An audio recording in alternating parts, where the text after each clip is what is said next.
नमस्कार तथा सुप्रभात। काया कैरनमा तपाईलाई साथी दीपा तिमल सिन्हासँगै मिलन तिमिल सिन्हाको स्वागत छ।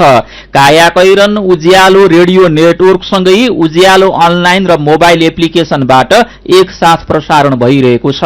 आज 2078 साल फागुन 2 गते सोमबार, माघ शुक्ल पक्षको त्रयोदशी तिथि, सन् 2022 फेब्रुअरी 14 तारिक।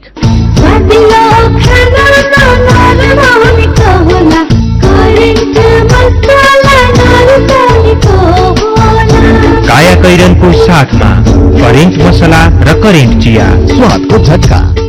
काया कैरन सुरु गरौं मुख्य खबरका शीर्षकहरूबाट। एमसीसी सम्झौतामा सहमत हुन नसकेका सत्तारूढ़ गठबन्धन महाअभियोग प्रस्तावमा एकमत। प्रधान न्यायाधीश विरूद्धको महाअभियोगलाई एमाले प्रतिवाद गर्ने, एमसीसी संसदमा पेश गर्ने गठबन्धनको तयारी। स्थानीय तह चुनावमा बहालवाला पदाधिकारीले उम्मेदवारी दिन चाहेमा राजीनामा दिनुपर्ने। आयोगमा नाम दर्ता भएका मध्ये चुनाव हुनु अघिल्लो दिनसम्म 18 वर्ष पूरा भएकाले मतदान गर्न पाउने। विद्यालयमा चैतभित्र पढ़ाई पूरा गर्न गाह्रो, 17,000 शिक्षकका लागि 2.5 लाख आवेदन। चीनको बेजिङ लगायत क्षेत्रमा भारी हिमपात र वर्षा, सड़कमा हिउँ जम्दा गाड़ी चल्न सकेन। शीतकालीन ओलम्पिकमा पुगेका पाहुना प्रभावित। र इंग्लिश प्रिमियर लीग फुटबलमा लिभरपुलको कठिन जित, टोटेनह्याम वुल्फ्ससँग पराजित हुँदा वेस्ट ह्याम र लेस्टर सिटीले बराबरी खेले।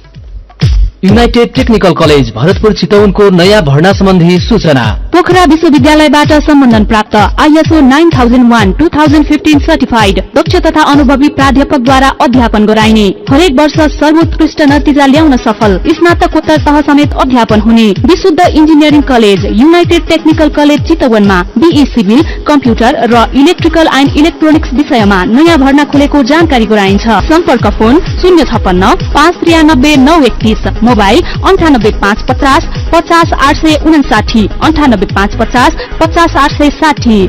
+2 बायो ग्रुपले पनि फारम भर्न पाइनेछ। सुरक्षित र समृद्ध होस् जिन्दगीको सेरोफेरो, भोलिको लागि सोच्नु पर्ने कर्तव्य हो तिम्रो मेरो। ढुक्क हुन भोलिलाई बिमा गरौँ है, नेशनल लाइफ इन्सुरेन्समा बिमा गरौँ है। विगत 33 वर्षदेखि सञ्चालनरत नेपालकै पहिलो अग्रणी जीवन बीमा कम्पनी, नेपाल सरकारको पूर्ण स्वामित्व रहेको राष्ट्रिय वाणिज्य बैंक प्रवर्तक रहेको national life insurance company, Lazimpat, Kathmandu. कृषि संकाय रामपुर चितवनमा कृषि स्नातक BSc AG तहको प्रवेश परीक्षाको आवेदन फारम भर्ने सम्बन्धी सूचना। शैक्षिक सत्र 2078-79 मा यस संकायमा सञ्चालन गरिने कृषि स्नातक BSc AG तहमा नयाँ भर्नाको लागि लिइने प्रवेश परीक्षाको अनलाइन आवेदन फारम यही फागुन 6 गतेसम्म खुल्ला गरिएको छ।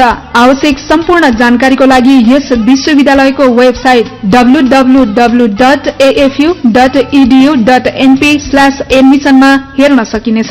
डिन कृषि संकाय रामपुर चितवन। थोरै बचत धेरै कायदा, बीमाका छन् फाइदै फाइदा। सरकारी स्वामित्व र बीमाको क्षेत्रमा विश्वसनीय नाम राष्ट्रिय बीमा संस्थान। जीवन बीमाका लागि आजै राष्ट्रिय बीमा संस्थान रामशाहपथ काठमाडौँ वा नजिकैको शाखामा सम्पर्क गरौं।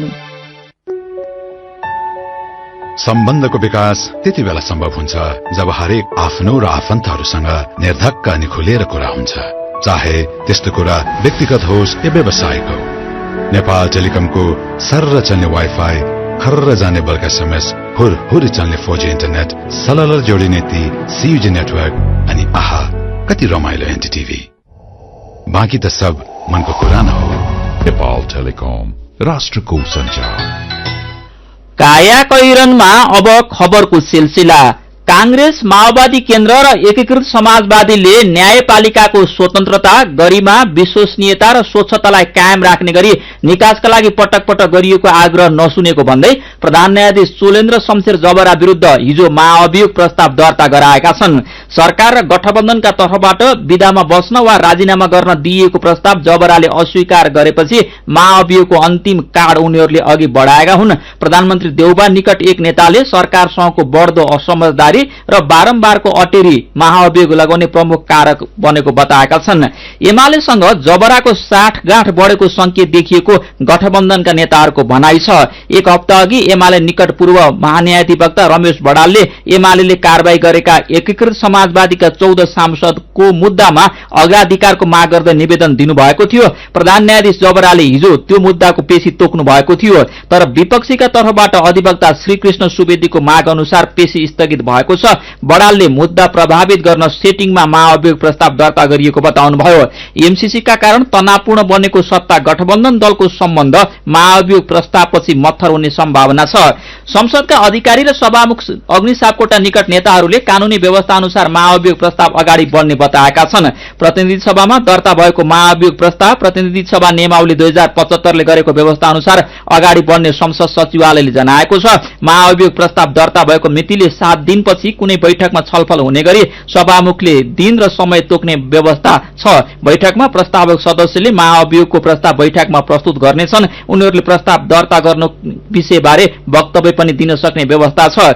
महाअभियोगको प्रस्ताव पारित भई पदमुक्त भएमा प्रधान न्यायाधीशले पदमा रहँदा कुनै कसुर गरेको भए त्यस्तो कसुरमा संघीय कानून बमोजिम कारबाही गर्न बाधा नपर्ने व्यवस्था छ। महाअभियोगको प्रस्ताव पारित भई पदमुक्त भएको व्यक्तिले त्यस्तो पदबाट पाउने कुनै सुविधा लिन र भविष्यमा कुनै पनि सार्वजनिक पदमा नियुक्त वा मनोनयन हुन समेत पाउँदैन। प्रतिनिधि सभामा अहिले 271 सांसद छन्। सभामुख सहितको यो संख्याको 2/3 181 जना हुन्छ। सत्ता गठबन्धनमा रहेका कांग्रेस, माओवादी र एकीकृत समाजवादीका सांसदले महाअभियोग प्रस्तावमा हस्ताक्षर गर्दा जसपा र जनमोर्चाको सहभागिता छैन। प्रतिनिधि सभामा सबैभन्दा धेरै एमालेका 97 सांसद छन्। सत्ता गठबन्धनका सबै दलको सहभागिता नभएको र प्रमुख प्रतिपक्षले प्रतिवाद गर्ने निर्णय गरिसकेकाले प्रधान न्यायाधीश विरुद्धको महाअभियोग प्रस्ताव पारित नहुने संकेत देखिएको छ।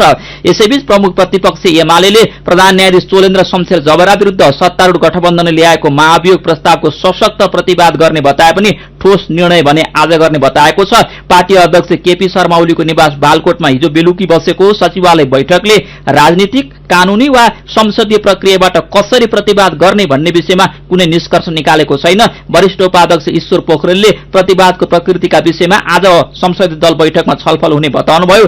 सचिवालयका एक सदस्यले प्रतिनिधि सभा विघटनको विपक्षमा फैसला गर्ने सर्वोच्च अदालतका थप 4 न्यायाधीश विरुद्ध महाअभियोग प्रस्ताव पनि हुन सक्ने बताएका छन्।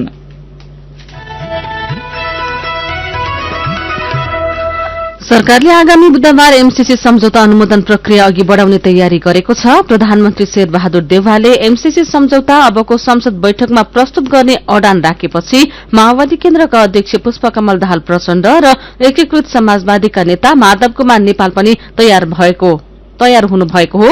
यथास्थितिमा एमसीसी सम्झौताका पक्षमा मतदान पनि नगर्ने प्रचण्ड नेपालको अडान छ। प्रतिनिधि सभा बैठक बुधबारका लागि बोलाइएको छ।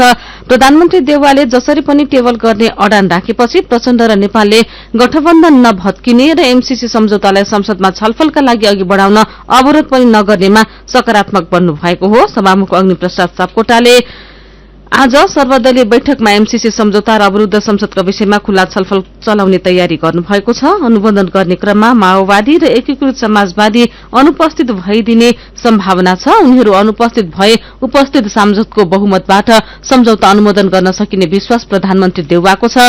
प्रधानमन्त्री देउवा एमाले एमसीसी सम्झौताकै पक्षमा मतदान गर्छ भन्नेमा ढुक्क हुनुहुन्छ। गठबन्धन दलका नेताहरूका अनुसार माओवादी र एकीकृत समाजवादी संसदमा अनुपस्थित भइदिए अनुमोदनका लागि सहयोग गरिदिने मध्यमार्गी बाटो हुने देखिएको छ।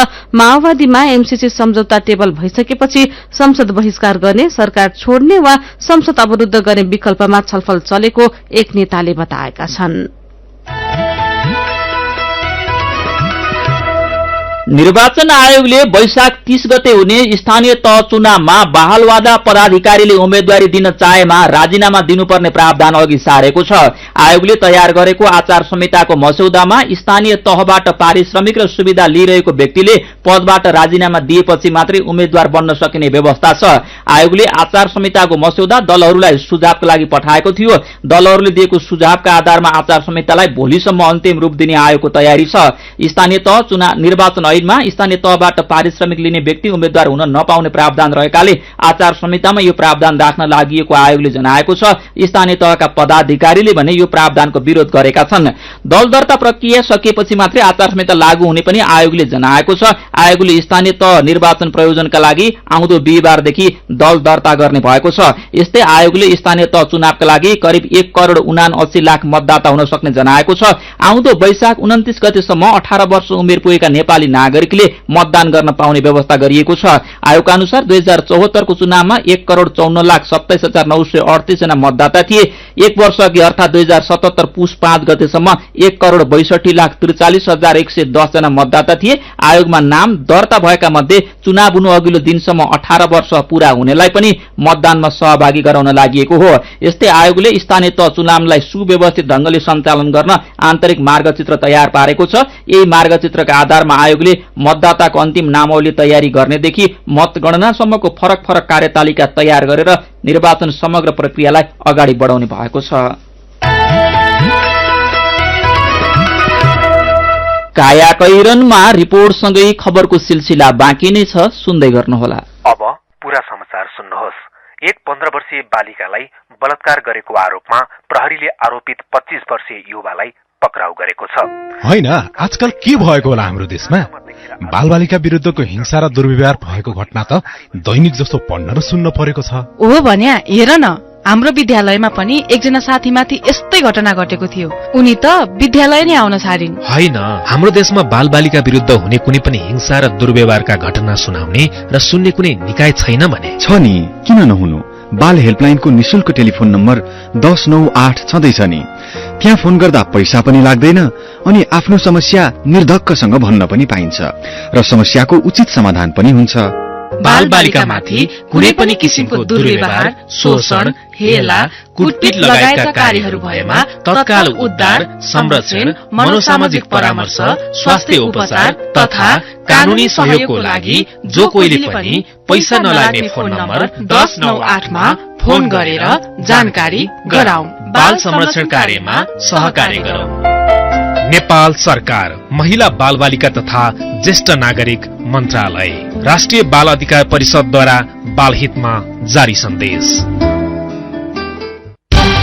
लुम्बिनी प्रदेशकै उत्कृष्ट तथा ख्याति प्राप्त कलेज, विभिन्न अवार्डहरूद्वारा सम्मानित, पोखरा विश्वविद्यालयद्वारा सम्बन्धन प्राप्त सीसीटी कलेज बुटवलमा 4 वर्षे बीबीए, बीसीए र बीसीआईएस मा केही सिट खाली भएकोले इच्छुक विद्यार्थीले तुरुन्त सम्पर्क गर्नुहुन अनुरोध गर्दछौ। सम्पर्क phone 071 410 380 410 479, mobile 98 570 75 029 98 570 20752। Education for better life, Crimson College of Technology, CCT, Butwal 11, Devinagar. चिठा पर्यो। चिठा किने छ र? चिठा पढ्न? मदन बहादुर पनि बुढो मान्छे भएर के चिसिरहेको नि, थाहै नभए जस्तो। सानीमा ब्याङ्कले रेमिटेन्स मुद्दती खातामा उच्च 12.03% सम्म ब्याज दर दिइरहेको छ भने पछि एकदम सुरक्षित ब्याङ्कमा उच्च ब्याज दर पाउने भएपछि चिठा पर्यो नि त। साँच्ची एकदम कम निष्क्रिय कर्जा भएको सुरक्षित ब्याङ्क भएर पनि उच्च ब्याज दर दिनु त चिठा नै पर्नु हो। अब म सानीमा ब्याङ्कमा 12.03% ब्याज दरमा मुद्दती खाता खोल भनेर विदेशमा बस्ने छोरीलाई पनि भनिहाल्छु। नबिर्स है, सानीमा ब्याङ्कले अन्य मुद्दती खातामा पनि 11.03% सम्म ब्याज दिइरहेछ नि। थाहा छ क्या? थाहा छ। थाहा भएर नै सानीमा ब्याङ्क जान लाग्दो हो नि। तपाईहरू पनि सानीमा ब्याङ्कमा आजै उच्च ब्याज दरको मुद्दती खाता खोल्नुहोस्। अनलाइनबाट खाता खोल्नका लागि www.sanimabank.com मा लगइन गरी एप्लाई फर अनलाइन एकाउन्टमा क्लिक गर्नुहोस्। थप जानकारीका लागि 980119 मा सम्पर्क गर्नुहोला। युनिभर्सल इन्जिनियरिङ एन्ड साइन्स कलेजको बीई सिभिल र बीई कम्प्युटर विषयमा नयाँ भर्ना सम्बन्धी सूचना। पोखरा विश्वविद्यालयबाट सम्बन्धन प्राप्त यस युनिभर्सल इन्जिनियरिङ एन्ड साइन्स कलेजमा बीई सिभिल र बीई कम्प्युटर विषयमा भर्नाका लागि आवेदन फारम खुल्ला गरिएको छ। सम्पर्क universal engineering and science college, IOE Pulchowk campus नजिकै चाकुपाट, ललितपुर। Phone number 01 52 60 419 52 60 592। विगत 6 वर्षदेखि सञ्चालित नेपालको पहिलो निजी क्षेत्रको क्यान्सर हस्पिटल। क्यान्सर सम्बन्धी सम्पूर्ण सेवाहरू एकै छानामुनि। अमेरिकाको भेरियन कम्पनीको अत्याधुनिक रेडियोथेरापी सेवा दिने मेसिन जडित हस्पिटल। नेपालमा लामो समयको अनुभव प्राप्त क्यान्सर विशेषज्ञद्वारा अत्याधुनिक प्रविधियुक्त radiotherapy, chemotherapy, targeted therapy, immunotherapy इत्यादिद्वारा सबै प्रकारको क्यान्सरको उपचार, साथै क्यान्सरको वरिष्ठ सर्जनहरूद्वारा शल्यक्रिया। अब नेपालीको क्यान्सर उपचार नेपालमा नै। Nepal cancer hospital and research centre, Harisiddhi, Lalitpur. Phone 01-525-1312, 535-1312।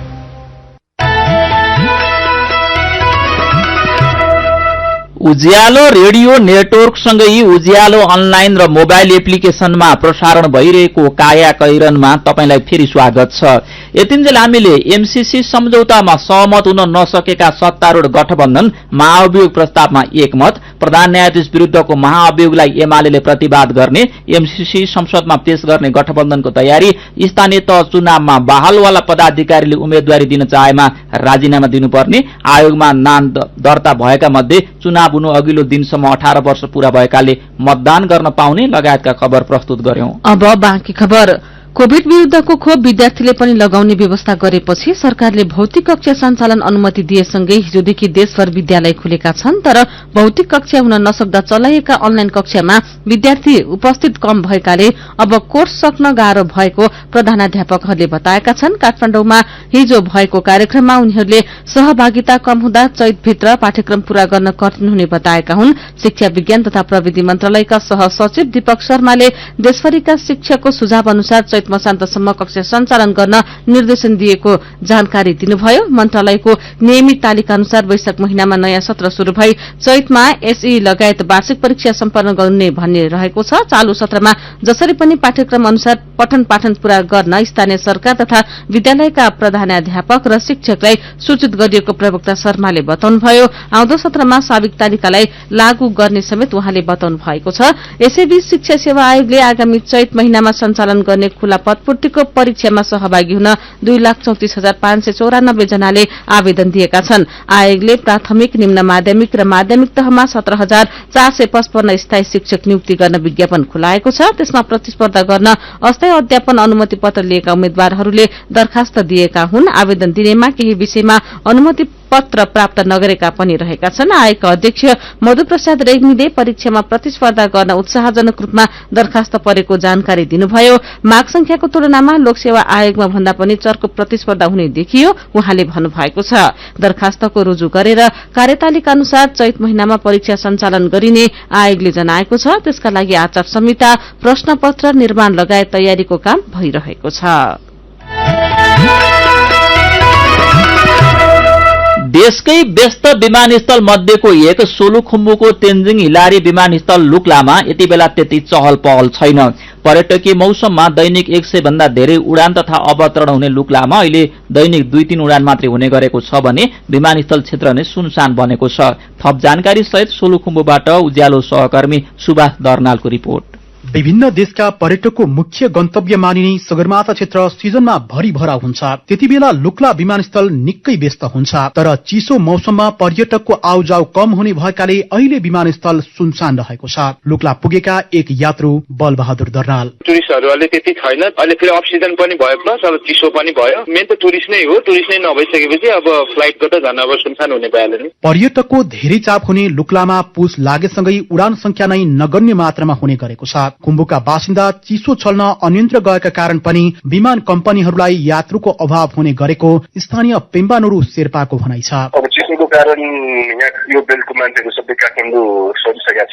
अनि जति पनि फ्लाइट हुने भनेको हल्का फटाफट आउने टुरिस्टहरूको लागि मात्रै हुन्छ। 2 देखि 3 फ्लाइट हुन्छ दैनिक। पछिल्लो समय कोभिडको कारणले पनि लुक्लाको उडान तथा अवतरण ठप्प जस्तै बनेको हो। यात्रु नहुँदा विमान कम्पनीहरूले उडान तालिका पनि घटाएका छन्। तर भएका उडानहरूमा समेत कार्गोको भर पर्नुपर्ने बाध्यता छ भन्नुहुन्छ तारा एयर लुक्लाका स्टेशन इन्चार्ज अमृत मगर। अहिले छैन, यो मार्च अब आउने मार्चबाट चाहिँ स्टार्टिङ छ।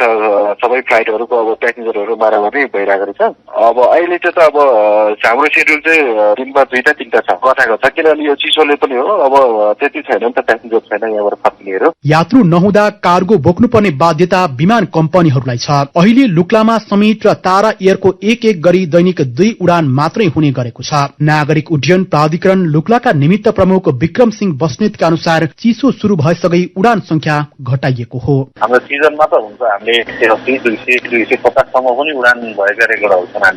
एउटा क्याप्टेन पाइलट भनौँ न, उहाँले 500 वटासम्म उडान गर्न पाउनुहुन्छ एउटै क्याप्टेनले। उनीहरूले त्यसरी नै तालिका राखेका हुन्छन्, लगभग 15 वटा 16 सम्म तालिका राखेका हुन्छन्। अहिले चाहिँ 2टा 3टा छ बढीमा। सगरमाथा क्षेत्रमा पर्ने खुम्बुमा वर्षको 2 सिजन भदौ अन्तिमदेखि मंसिर मध्यसम्म र चैतदेखि असार पहिलो सातासम्मलाई मुख्य पर्यटकीय सिजन मानिन्छ। सिजन सकिएसँगै उडान तथा अवतरण अत्यन्त कम हुने भएकाले विमानस्थलका कर्मचारीहरूलाई समेत फुर्सद मिलेको छ। कायाकैरनमा मेरो पनि भन्नु छ र कार्टुन सँगै खबरको सिलसिला बाँकी नै छ, सुन्दै गर्नुहोला।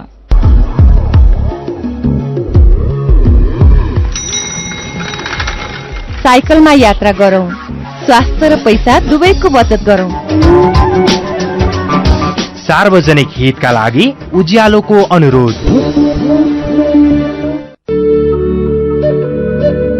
क्वालिटी र स्वादमा कुनै सम्झौता नगरी तपाईहरूको अर्डर अनुसारको फूड, ड्रिंक्स तथा बेकरीका आइटमहरू 24 घण्टा जुनसुकै समयमा काठमाडौँ उपत्यका भित्र हजुरहरूले चाहेको स्थानमा डेलिभरी गर्न हामी तयार बसेका छौं। अब हजुरहरूको मायाले हाम्रो सेवा चितवनमा पनि विस्तार भएको जानकारी गराउँदछौ। लाटो कोसेरो, जो रातभर नसुती तपाईहरूको सेवामा हाजिर छ। www.latokoserofoods.com। फोन 98 473 79890 98 010 79 890। जहाँ जता रहे पनि जति दौडधुप गरे पनि नभुलौ है आराम चाहिन्छ। त्यसका लागि क्लासिक म्याट्रिस छ, त्यसका लागि क्लासिक म्याट्रिस छ। हो, बिहानदेखि साँझसम्मको काम र थकानबाट हामीलाई विश्राम पनि चाहिन्छ। आरामदायी निन्द्रा र ताजा बिहानीका लागि क्लासिक म्याट्रिस, क्लासिक इन्डस्ट्रिज प्राली। मेरा छोराछोरीको सपना अन्तर्राष्ट्रिय स्तरको उच्च शिक्षा। म पनि यस्तै चाहन्छु। मलाई विश्वास छ हाम्रो सपना र चाहनालाई पूरा गर्छ नेपाल जापान सेवा सेन्टरले। हजुर, उच्च शिक्षाको लागि जापानको जुनसुकै सिटीमा अध्ययन गर्न र जापानिज भाषा सिक्नको लागि हामी तपाईको साथमा छौं।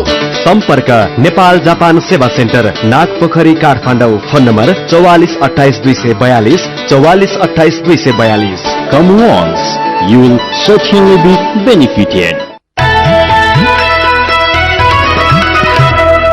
सीधा कुरा, प्रश्न विचार, काठमाडौँमा 90 मेगाहर्ज उज्यालो रेडियो नेटवर्क मार्फत देशभरिका विभिन्न एफएम स्टेशन तथा उज्यालो अनलाइन र मोबाइल एप्लिकेशनमा प्रसारण भइरहेको कायाकैरनमा तपाईलाई फेरि स्वागत छ। अब बाँकी खबर। कोरोना भाइरसको संक्रमणको तेस्रो चरणको अन्त्यतिर पुगिएको छ। संक्रमण दर 5% मा झरेसँगै देशको जनजीवन सामान्य बन्न थालेको छ। दैनिक 5% भन्दा कम संक्रमण दर भएमा अवस्था सामान्य पुगेको बुझिन्छ। सररोग विज्ञ डाक्टर शेरबहादुर पुण्डे भारतमा 5% भन्दा कम संक्रमण दरलाई सामान्य अवस्थाका रूपमा लिने गरेको बताउनुहुन्छ। तर नेपालमा यसको ठ्याक्कै यति भनेर प्रतिशत संख्या उल्लेख नभएको उहाँको भनाइ छ।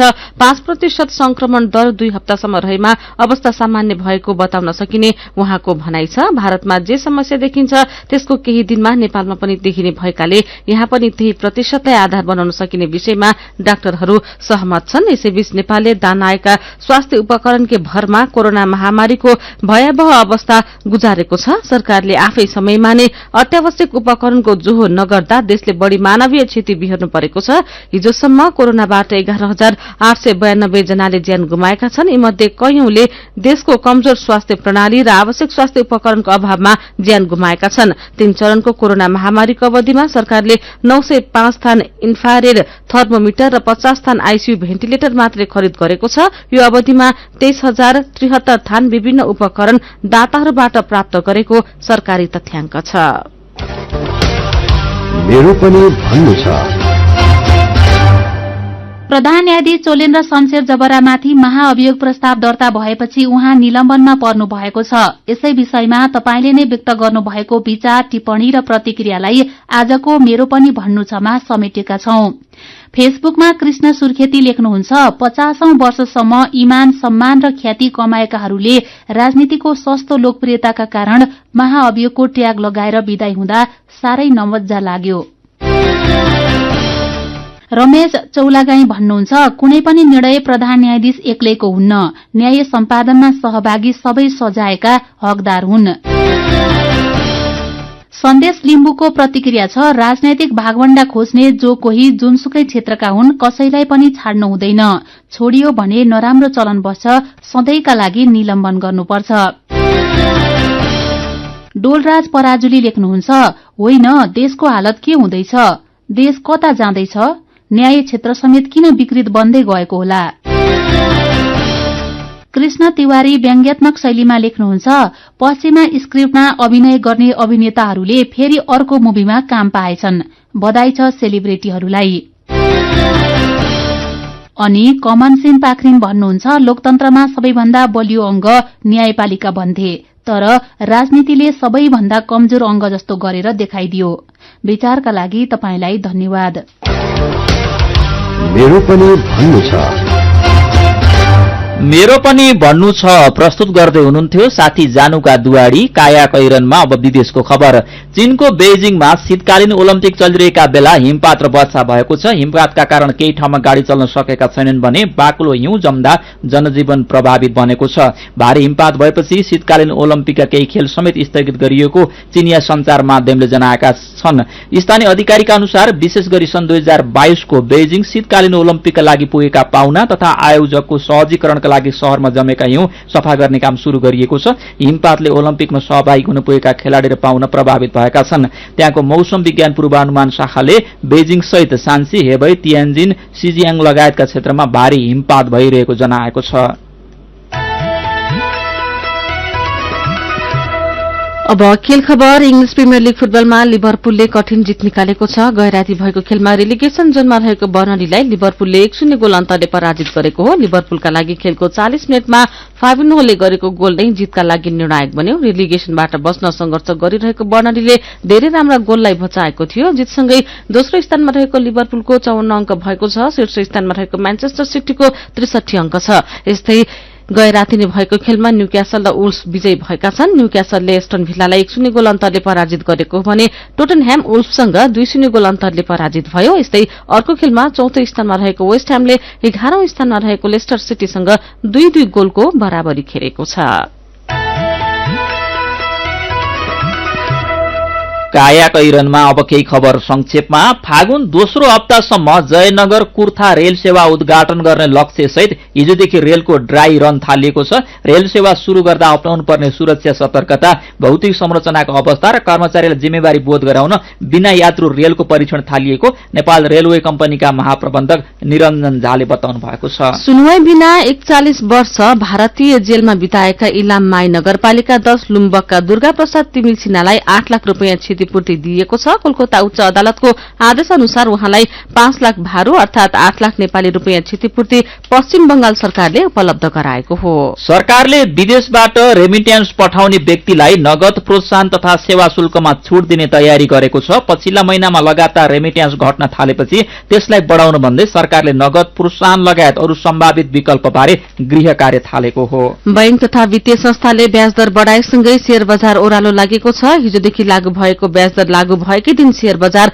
100 अंक भन्दा धेरैले घटेको छ। र स्थानीय बासिन्दाको अवरोधका कारण काठमाडौँ उपत्यकाको फोहोर व्यवस्थापन अनिश्चितकालका लागि रोकिएको छ। काया कैरनमा अब चाहिँ पालो आयो उखानको। भात खाउन थाल खाउँ। उज्यालो रेडियो नेटवर्कबाट प्रसारण भइरहेको काया कैरन सक्नु अघि मुख्य खबर फेरि एकपटक। एमसीसी सम्झौतामा सहमत हुन नसकेका सत्तारूढ गठबन्धन महाअभियोग प्रस्तावमा एकमत। प्रधान न्यायाधीश विरूद्धको महाअभियोगलाई एमाले प्रतिवाद गर्ने, एमसीसी संसदमा पेश गर्ने गठबन्धनको तयारी। स्थानीय तह चुनावमा बहालवाला पदाधिकारी अधिकारीले उम्मेदवारी दिन चाहेमा राजीनामा दिनुपर्ने, आयोगमा नाम दर्ता भएका मध्ये चुनाव हुनु अघिल्लो दिनसम्म 18 वर्ष पूरा भएकाले मतदान गर्न पाउने, विद्यालयमा चैतभित्र पढ़ाई पूरा गर्न गाह्रो, 17,000 शिक्षकका लागि 2.5 लाख आवेदन, चीनको बेजिङ लगायतका क्षेत्रमा भारी हिमपात र वर्षा, सड़कमा हिउँ जम्दा गाड़ी चल्न सकेन, शीतकालीन ओलम्पिकमा पुगेका पाउन प्रभावित। र इंग्लिश प्रिमियर लीग फुटबलमा लिभरपुलको कठिन जित, टोटेनह्याम वुल्फसँग पराजित हुँदा वेस्ट ह्याम र लेस्टर सिटीले बराबरी खेले। अब कार्टुन आज हामीले रविन्द्र मानन्दरले बनाउनु भएको कार्टुन लिएका छौं। यहाँ एकजना मान्छे एउटा हातमा डीबी भनेर लेखिएको पत्र र अर्को हातमा नो एमसीसी भनेर लेखिएको प्ले कार्ड बोकेर कुदिरहेको छ। दुवै हात हल्लाउँदै भन्दैछ, ओ अमेरिका खुरुक्क डीबी चिट्ठा पार्छौ कि नो एमसीसी भनेर नारा लगाऊ। आजको कायाकैरन सकिएको छ। कायाकैरनबाट प्राविधिक साथी प्रवीण श्रेष्ठसँगै हामी पनि बिदा माग्छौं। कायाकैरन सुन्नु भएकोमा तपाईलाई धन्यवाद। उज्यालो मोबाइल र अनलाइनमा प्रसारण भइरहेका रेडियो र अनलाइनका सामग्री भाइबरमा पनि उपलब्ध छन्। कोरोना विरुद्धको खोप लगाए पनि घर बाहिर निस्कने बेलामा मास्क लगाउन नबिर्सौं। नमस्कार।